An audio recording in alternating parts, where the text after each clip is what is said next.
Good morning students, আমি বিপ্লব sir বলছি বিনা পানি ক্লাস থেকে। আজকে তোমাদের মাধ্যমিকের যে পশ্চিমবঙ্গ মধ্য শিক্ষা পর্ষদ থেকে যে টেস্ট পেপারটা দেওয়া হয়েছে সেই টেস্ট পেপারের থেকে ম্যাথামেটিক্সের অঙ্ক করব। আজকে আমরা সোনারপুর বিদ্যাপীঠ অঙ্ক করব 5-এর দাগ থেকে। আগের ভিডিওতে আমি 4-এর দাগের অঙ্কগুলি আপলোড করেছি, যারা দেখনি ওই 4-এর দাগের অঙ্কগুলি দেখতে পাবে। তা আজকে আমরা 5-এর দাগের পাটিগণিত আছে দুটো, যে কোনো একটি পাটিগণিত করতে হয়।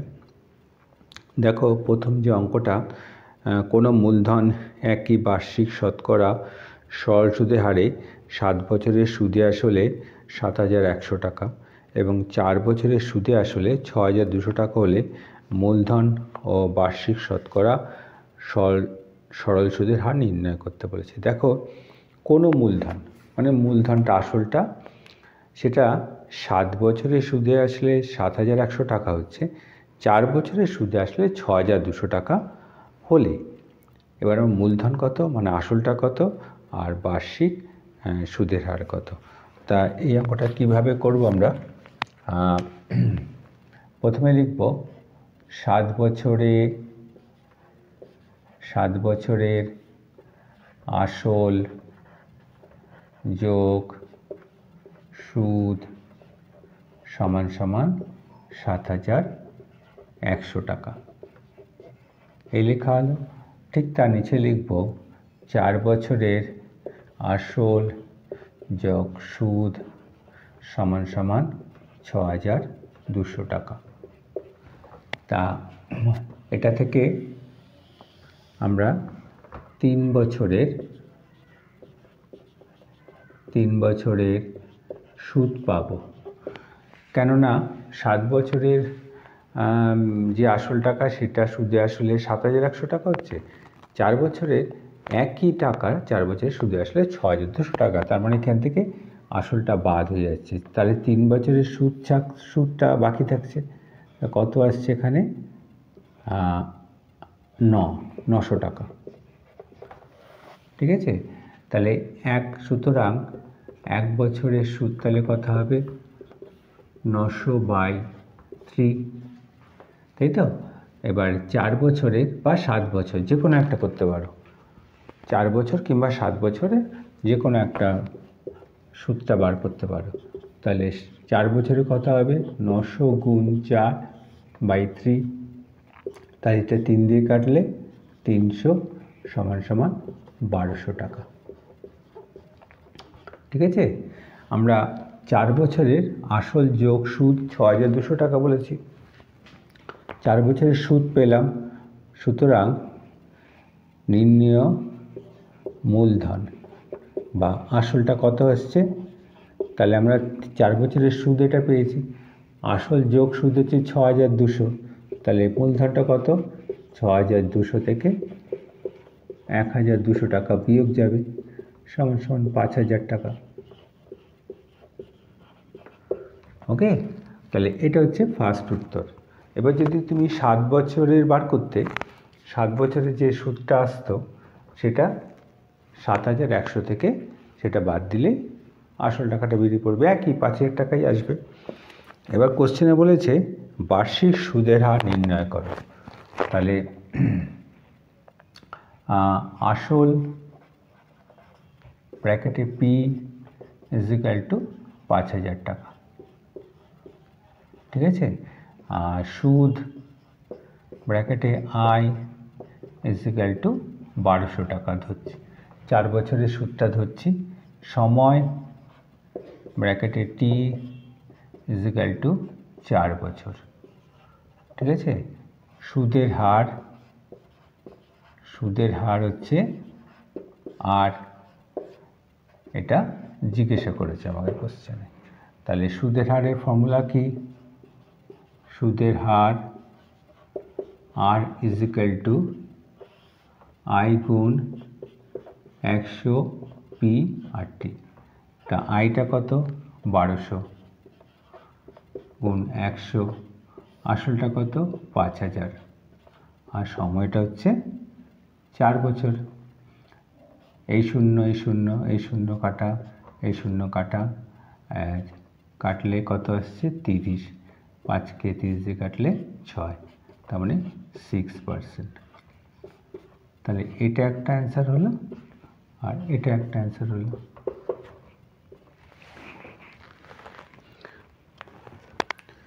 ওকে, এটা ছিল 5-এর দাগের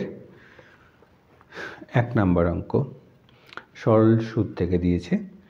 তারপরে 5-এর দাগের 2-এর যে অঙ্কটা আছে, কোনো রাজ্যে পথ নিরাপত্তা সংক্রান্ত প্রচার অভিযানে মাধ্যমে পথ দুর্ঘটনা প্রতি বছর তা পূর্বের বছরের তুলনায় 10% হ্রাস পেয়েছে। বর্তমানে ওই রাজ্যে যদি 2916টি পথ দুর্ঘটনা ঘটে, 3 বছর পূর্বে ওই রাজ্যের দুর্ঘটনার সংখ্যা কত ছিল? তাহলে এই অঙ্কটা তোমাদের বইতে যে চক্রবৃদ্ধি সুদের যে বাস্তব সমস্যাটার যে প্রশ্নমালাটা, সেই প্রশ্নমালাটা প্রয়োগে করে দেওয়া আছে 116 পৃষ্ঠায়, প্রয়োগ 28-এ করে দেওয়া আছে। এটা আমি আলাদা করে আর করছি না, ঠিক আছে? তাহলে 6-এর দাগের সমাধান, আচ্ছা এটা আমি লিখে দিচ্ছি। 5-এর দাগের 2 নাম্বারটা, পৃষ্ঠা হচ্ছে 116, প্রয়োগ 28, ঠিক আছে? এইখানে এই 116 পৃষ্ঠায় প্রয়োগ 28টা সেকেন্ড অঙ্কটা করে দেওয়া আছে। আমরা করব এখন সমাধানের 6-এর দাগের 1 নম্বর অঙ্কটা। তো এটা মুছে দিচ্ছি।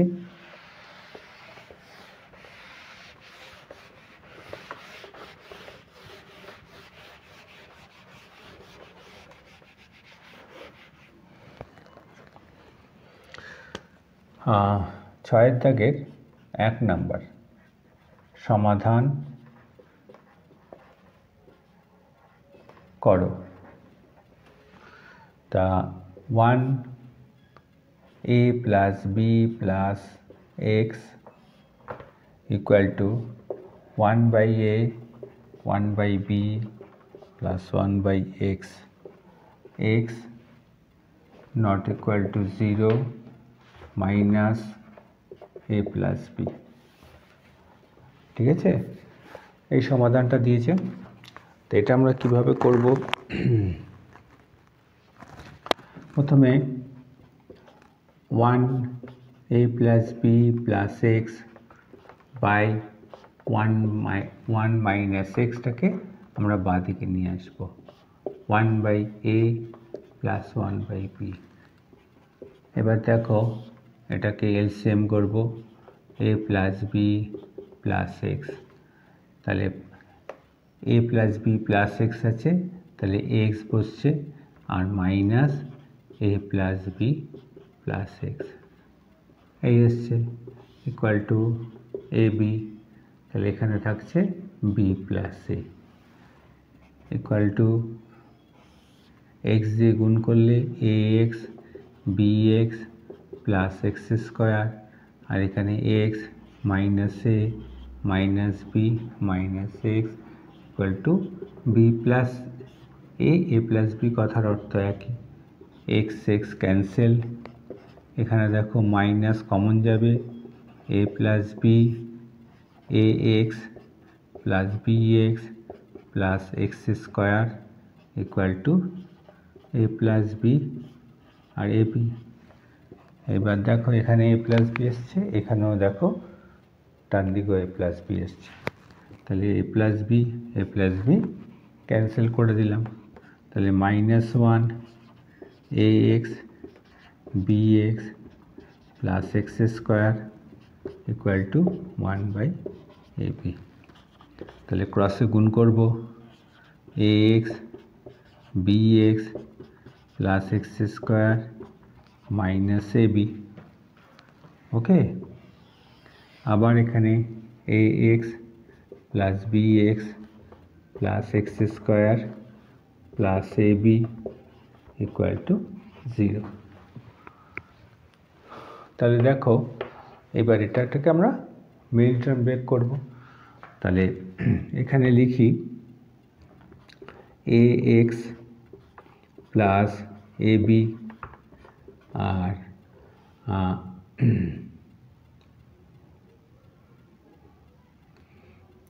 ax ab x square plus bx equal to 0। তাহলে এখান থেকে a কমন নিলে x প্লাস b, এখান থেকে x কমন নিলে x plus b equal to 0।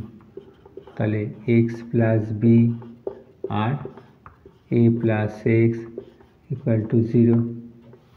দেখো x plus b equal to 0 হলে x equal to minus b, a plus x equal to 0 হলে x ইকুয়াল টু মাইনাস। তাহলে নির্ণেয় সমাধান x equal to minus a comma minus. এটা answer. ওকে, এটা ছিল তোমাদের প্রথম সমাধান। এবার দ্বিতীয় যে 6 থেকে 2 নাম্বার, যদি সমীকরণ ax square bx plus c এর বীজদ্বয়ের অনুপাত 1:r হয়, তবে প্রমাণ করো r plus 1 whole square by r equal to B square AC. দেখো এই যে অঙ্কটা দিয়েছে এটাও তোমাদের বইতে প্রয়োগে করে দেওয়া আছে, প্রয়োগ 27 পেজ। তাহলে 6 দাগের 2 নম্বর অঙ্কটা ওখান থেকে করতে পারবে। 6 দাগের 2 নম্বর, পৃষ্ঠা 27, প্রয়োগ 39। এটা দেখে তোমাদের বইতে প্রয়োগে করে দেওয়া আছে। 7 দাগের 1 নম্বরে একটা ভেদের অঙ্ক দিয়েছে, 2 নম্বরে একটা করণী দিয়েছে। 7 দাগের আমরা 1 নম্বর অঙ্কটা করব। মুছে দিচ্ছি কবিতা।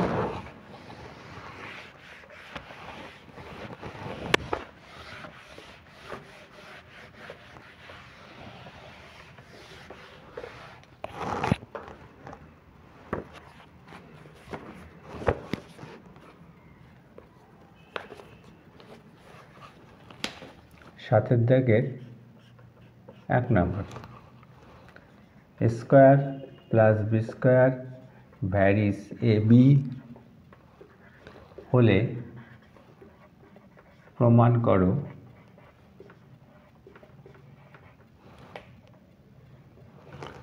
a plus B varies A minus B. এটা দিয়েছে 7 দাগের 1 নম্বর অঙ্কটা।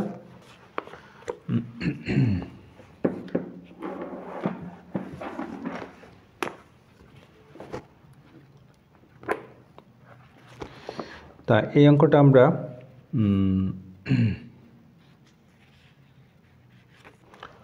দেখো এ square plus B square varies A B দিয়েছে, তাই তো? তাহলে এটাকে কি লিখব? সুতরাং A square plus B square varies A B. সুতরাং A square plus B square equal to K A B. K হচ্ছে অশূন্য ভেদ ধ্রুবক।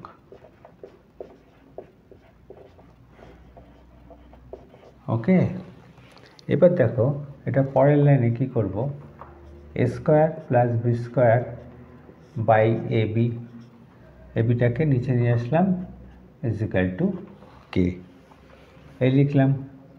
বাদে কী করব, a square plus B square এখানে হরের সঙ্গে 2 গুণ করলাম, তাহলে কে বাই 2 লিখব, দুপাশে 2 গুণ করলাম। এবার দেখো এখানে a square plus B square plus 2ab আবার a square plus b square minus 2ab, তাহলে k প্লাস 2 k মাইনাস 2 কী করলাম, যোগ ও ভাগ প্রক্রিয়া দ্বারা পাই।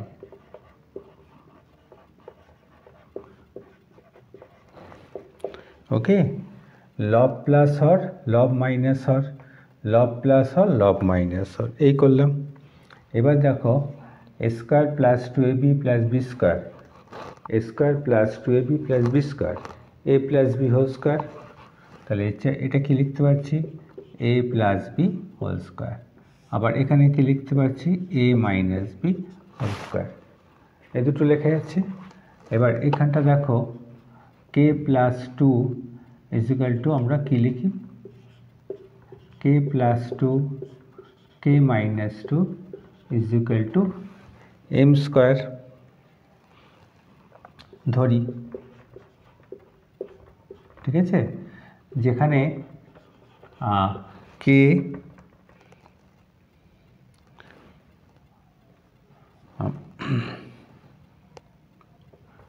আচ্ছা, এটা তো আমরা এইভাবে লিখতে পারি, যেখানে m square is equal to k plus 2 k minus 2 is equal to ধ্রুবক, ঠিক আছে। তাহলে এখানটা কি হলো, a plus B a minus b is equal to m, এটা প্লাস মাইনাস এম হতে পারে, ঠিক আছে। তাহলে a plus b equal to plus minus m a minus b, সুতরাং a plus b varies a minus B, এটা বলেছে, প্রমাণিত। ওকে, প্রথমে কি করলাম, যেহেতু আমাকে এ square plus B square varies a B দিয়েছে, ঠিক আছে, তাহলে আমরা এটাকে কে ধরলাম, কে এটা অশূন্য ভেদ ধ্রুবক। দেখো এ বিটাকে আমরা কোথায় নিয়ে আসলাম, হরে নিয়ে আসলাম, কে এ স্কোয়ার প্লাস বি স্কোয়ার, এই দুপাশে আমরা 2 গুণ করলাম, তাহলে কি হলো, যোগ ভাগ প্রক্রিয়া দ্বারা লব প্লাস হর লব মাইনাস হর করলাম, লব প্লাস হর লব মাইনাস হর, তাহলে এটা এ প্লাস বি হোল স্কোয়ার সূত্র, এটা এ মাইনাস বি হোল স্কোয়ার সূত্র, এটাকে আমরা এম স্কোয়ার ধরে নিলাম।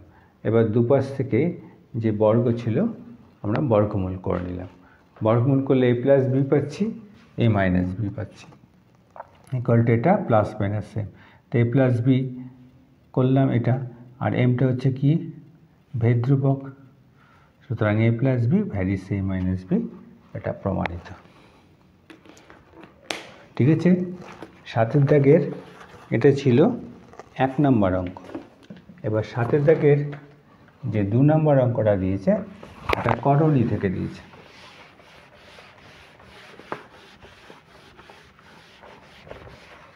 সাথে থেকে 2 নম্বরে একটা করণীর অঙ্ক দিয়েছে, তাই 7 দাগের 2, x ইকুয়াল টু √7 প্লাস √3 √7 √3, ওকে। আর তারপরে দিয়েছে এবং xy ইজিক্যাল টু 1 হলে দেখাও যে x square xy plus y square x square minus xy plus y square equal two 12 11, এই হচ্ছে কোশ্চেনে দিয়েছে। তাহলে xy equal to 1, x y equal to, তাহলে y ইজিক্যাল টু কী হবে 1/x হবে, তাহলে 1 যদি x এর মান বসাই, তাহলে y এর মান কী হবে, ঠিক উল্টে যাবে, √7 √3 √7 প্লাস √3। এবার দেখো এইখানে আমাদের কি করতে হবে, এক্স প্লাস ওয়াইয়ের মান বার করতে হবে। কেন এক্স প্লাসের ওয়াই মান?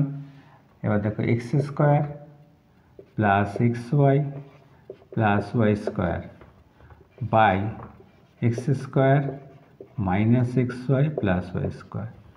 তাহলে x square plus y square plus x y, এবার x square plus y square minus x y. তাহলে এটা কী আসবে, x plus Y whole square minus two x y plus x y, x plus Y whole square minus two x y minus x y. তাহলে কী আসলো, x plus Y whole square minus x Y, two x Y থেকে X ওয়াইটা বাদ গেল। আবার এখানে কি আসছে, X plus Y whole square minus three X Y. এই তাহলে এক্স ওয়াইয়ের মান কিন্তু দেওয়া আছে, তাহলে এক্স প্লাস ওয়াইয়ের মানটা আমাকে নির্ণয় করতে হবে। তাহলে root seven root three root seven root three root seven minus root three root seven plus root three. এই তাহলে আমরা কি যোগ, তাহলে লসাগু করলে কি আসবে, root seven plus root three আর root seven minus root three এই আসবে।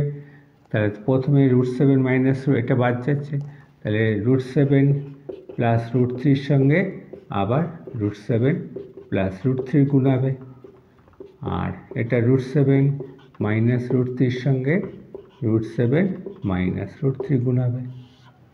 তাহলে এইখানে আসছে রুট সেভেন প্লাস রুট থ্রির হোল স্কোয়ার, এটা রুট সেভেন মাইনাস রুট থ্রির হোল স্কোয়ার, আর নিচে কী আসছে, a plus B a minus b root seven whole square minus root থ্রির হোল স্কোয়ার। তাহলে এখানে আসছে হোল স্কোয়ারের সূত্র, এ স্কোয়ার মানে সেভেনের whole square plus two into root seven into root three plus root থ্রির হোল স্কোয়ার, মানে square plus two A B plus B square. এটা দেখো মাইনাস আছে, তাহলে মাইনাসের সূত্র অনুযায়ী আসবে square minus two root seven into root three plus root থ্রির হোল স্কোয়ার, আর নিচে পুরোটা আসছে কি সেভেন মাইনাস থ্রি। তাহলে দেখো এখানে কি আসছে, seven two root 21 plus three two 21 plus three by four. তাহলে দেখো এটা কেটে যাচ্ছে, তাহলে এখানে কত আসছে, 7 আর 3 10 আর 10 20 বাই ফোর ইকুয়াল টু 5। তাহলে এক্স প্লাস ওয়াইয়ের মান কত পেলাম আমরা, 5 পেলাম। তাহলে এখানে আমাদের মানটা বসিয়ে দিতে হবে, তাহলে 5-এর হোল স্কোয়ার মাইনাস 1, এক্স এর মান 1 দিয়েছে। আবার দেখো এখানে 5-এর হোল স্কোয়ার 3 ইন্টু 1, তাহলে কত আসছে, 25 বিয়োগ 1 25 বিয়োগ 3 24-এর 22, 24-এর 22 মানে কত, 12, 11 2 দিয়ে কাটা যাচ্ছে, তাহলে 12 11 এটা আমাকে প্রুভ করতে দিয়েছে, ঠিক আছে। তাহলে এই হচ্ছে 7-এর দাগের 2 নাম্বারটা। 7-এর দাগের 1 নাম্বারে দিল বেদের অঙ্ক, আর 7-এর দাগে 2 নাম্বারে দিয়েছে করণী থেকে। ওকে, এবার দেখো 8-এর দাগে যে দুটো অঙ্ক দিয়েছে, একটা অনুপাত থেকে দিয়েছে, দুটো অনুপাত থেকে দিয়েছে, দুটোই এই দুটো তোমাদের প্রয়োগে করে দেওয়া আছে। আচ্ছা, প্রথমে এটা টুকে নিয়েছো, নাম পৃষ্ঠাটা আমি লিখে দিচ্ছি, 8-এর দাগের 1 আর 2 নাম্বারটা।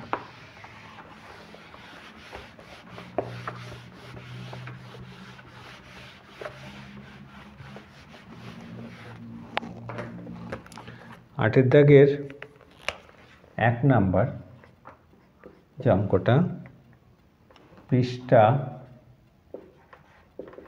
95 প্রয়োগ 60 পেজে করে দেওয়া আছে। 8 থেকে 2 নাম্বারটা পৃষ্ঠা 93 প্রয়োগ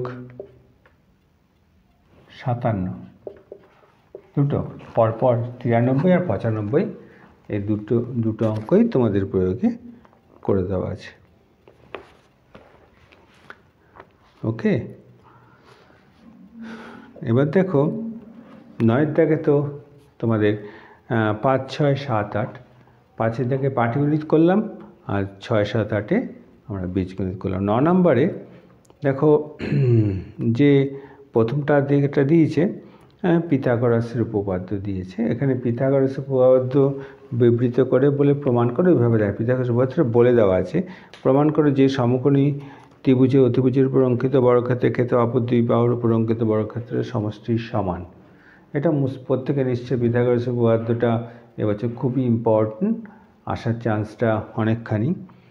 আর এটা উপপাদ্য 49 রয়েছে।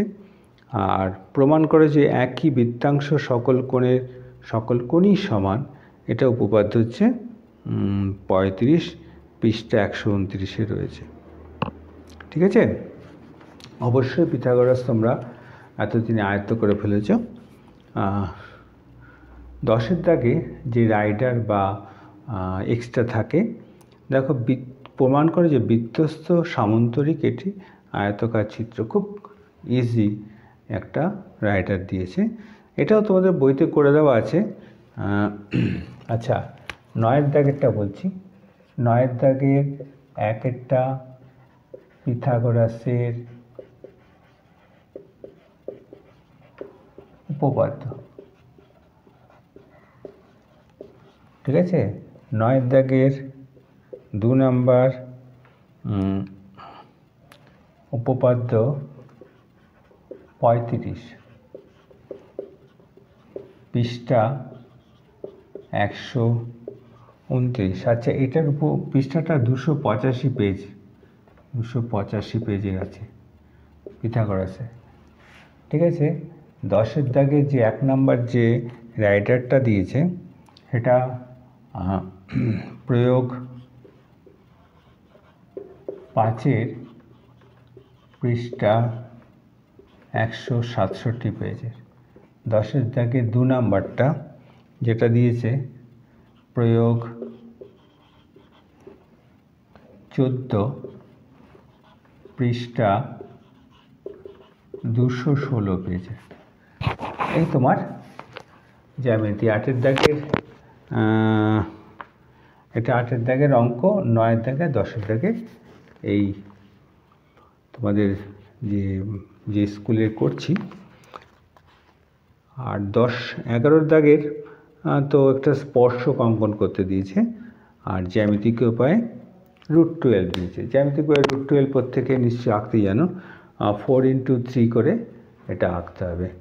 দেখো জ্যামিতিক উপায়ে যে এটা আছে √12 দিয়েছে 11 দাগের 2 নাম্বারটা, 11 দাগের 2 নাম্বারটা √12 কথা মানে কি √4x3,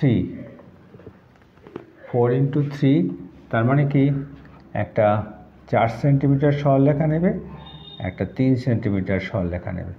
এটা 4 সেন্টিমিটার, এটা 3 সেন্টিমিটার মাপ, 3 সেন্টিমিটার মাপ নেবে। ঠিক আছে, এবার আঁকার সময় কি করবে, এখানে যে কোনো একটা সরলরেখা আঁকলে এবার প্রথমে কি করবে, এখান থেকে মাপ করে 4 সেন্টিমিটার কেটে নেবে কম্পাসের সাহায্যে। এবার এইখান থেকে আবার 3 সেন্টিমিটার কেটে নেবে। এবার এইটা 7 সেন্টিমিটার হলো। এবার এই সরলরেখাটাকে আমরা সমদ্বিখণ্ডিত করব। 7 সেন্টিমিটারের সমদ্বিখণ্ডিত করলে ঠিক এরকম জায়গায় সমদ্বিখণ্ডকটা আসবে, এরকম একটা সরলরেখা আসবে। ঠিক আছে, সরলরেখা আসার সাথে সাথে এখানে আমি কম্পাসের কাঁটাটা বসিয়ে এই অর্ধবৃত্তটা এরকমভাবে আঁকবো। অর্ধবৃত্তটা আঁকার পর এখান থেকে আমি 90 ডিগ্রি কোণ তৈরি করব। এই 90 ডিগ্রি কোণটা তৈরি করলাম, এই আঁকলাম। ঠিক আছে, এবার এই যে এখান থেকে মাপটা এই মাপটা হচ্ছে এই √12 মাপ। তা কত আসবে এটা? এটা সাধারণত 3.56 সেন্টিমিটার এরকম কত প্রায় আসবে, ঠিক আছে? 3.6 প্রায় আসবে। যেরকম এটা এখানে নাম দেবে, প্রথমে বি, এটা সি, এটা পি, এটা ও বিন্দু। তাহলে বিপি হচ্ছে ইকুয়াল টু, এটা মাপ যখন এইখানে লিখবে, বিপির মাপটা 3.5 সেন্টিমিটার। এটা √12 উপপাদ্য। ওকে, থ্যাংক ইউ। এই পর্যন্ত আমরা করলাম 11 দাগে পর্যন্ত, 5 থেকে 11 দাগ পর্যন্ত করলাম। পরের ভিডিওতে তোমাদের সঙ্গে আবার কথা হবে নতুন কোনো চ্যাপ্টার নিয়ে।